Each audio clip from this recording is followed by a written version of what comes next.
2 জুলাই আমি ডিকসনে 4টে stock by করেছিলাম 15,043 টাকায় দুপুর 1:06 নাগাদ। তো এই পজিশনে আমি বাই করেছিলাম কেন কি মার্কেট তখন একটা ফলিং ওয়েজ ক্রিয়েট করেছিল, দেখতে পাচ্ছ এখানে। আর আমি স্টকটা বাই করার পর মার্কেট কন্টিনিউ নিচে যেতে থাকে। তখন আমার মনে হয়েছিল যে আবার না আমি এই ট্রেডটায় ফেসে যাই, কেন কি এখানে এই ট্রেডটা আমি ডিকসনে যদি আরও কয়েকদিন থেকে যাই আমি আর নতুন ট্রেডে এন্টার করতে পারবো না। বাট হোপফুলি সেরকম কিছু হয়নি। দুপুর 3টের পর একটা বড় গ্রিন ক্যান্ডেল তৈরি হলো, মানে মার্কেটে হঠাৎ করে অনেক বায়ার চলে এলো। এই গ্রিন ক্যান্ডেলটার আপার উইককে নোটিস করলে তুমি দেখতে পাবে এই যে ইয়েলো লাইনটা হচ্ছে আমার টার্গেট প্রাইস, এটা কিনা 15,271। 15,271-এ প্রায় কাছে দেখো আপার উইকটা চলে গেছিলো।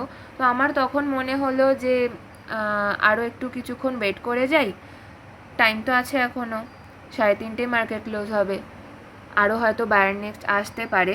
কিন্তু ওয়েট করতে করতে দেখতে পেলাম কি যে এমএসিডি ইন্ডিকেটারে বাইং প্রেশার কমে যাচ্ছে দেখাচ্ছে। এখানে অলরেডি তো আরএসআই ইন্ডিকেটারে ওভারবট পজিশনেই রয়েছে মার্কেট, তো নিশ্চয়ই এবার নিচেই যাবে। আর এখানে রেড ক্যান্ডেলসও পরপর তৈরি হচ্ছিল। তো তখন 3:15 বেজে গেছিলো অলরেডি, ঠিক আছে। তো তারপরে আমার মনে হলো যে এর মধ্যে আর হয়তো নতুন করে কোনো বায়ার আসতে পারে না।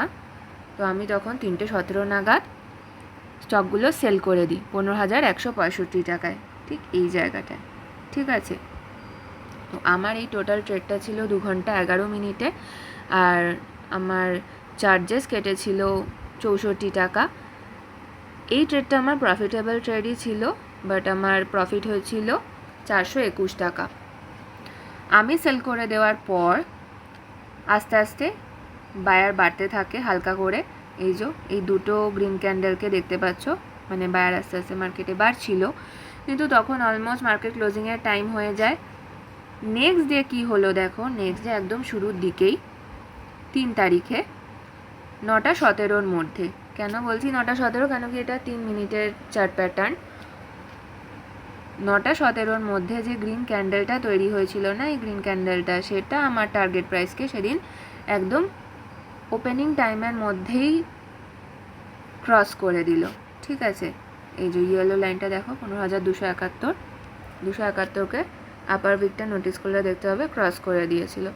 তখন আমার মনে হলো যে আমি তো আর একদিন ওয়েট করে যেতেই পারতাম, তাহলে হয়তো আমার প্রফিট টার্গেটটা ফুলফিল হয়ে যেত। কিন্তু আমি তো নিজের নিয়ম মেনে চলছিলাম বলে ওই জন্য আমি 2 জুলাইতেই ট্রেডটা থেকে এক্সিট করে দিই। কেন কি আমি এতদিন ঠিক করেছিলাম যে আমি যেদিন স্টক কিনবো সেই দিনই সেল করে দেবো।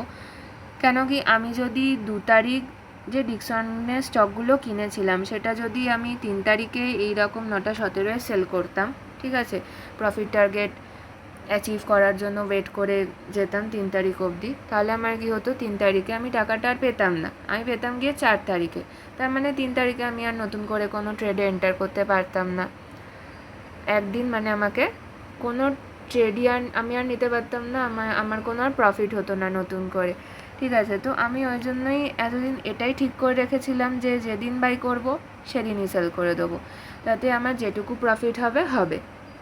কিন্তু এতদিন ধরে আমি এই নিয়মটা মানতে মানতে দেখলাম যে খুব কম ট্রেডের ক্ষেত্রেই প্রফিট টার্গেট অ্যাচিভ হচ্ছে, ম্যাক্সিমাম ট্রেডের ক্ষেত্রেই অর্ধেক প্রফিট টার্গেট অ্যাচিভ হচ্ছে, আর কিছু ট্রেডের ক্ষেত্রে কম প্রফিটে বা কিছু কিছু টাইমে হয়তো ধরো লসেও ট্রেড থেকে এক্সিট করতে বাধ্য হচ্ছি, মানে আমার নিজের নিয়ম মানার জন্য।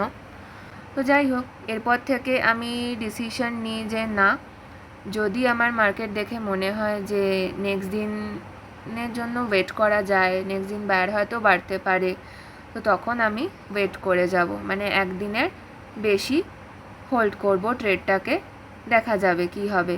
মানে আমার প্রফিট টার্গেট যতক্ষণ না ফুলফিল হবে আমি বেরোবো না, একদিনের বেশি ট্রেডে থাকবো। তো আমার এক্সপিরিয়েন্সটা তো আজকে এই ট্রেডটার থেকে যা হয়েছিল আমি শেয়ার করলাম, আর আপকামিং ভিডিওসেও আমি শেয়ার করতে থাকবো।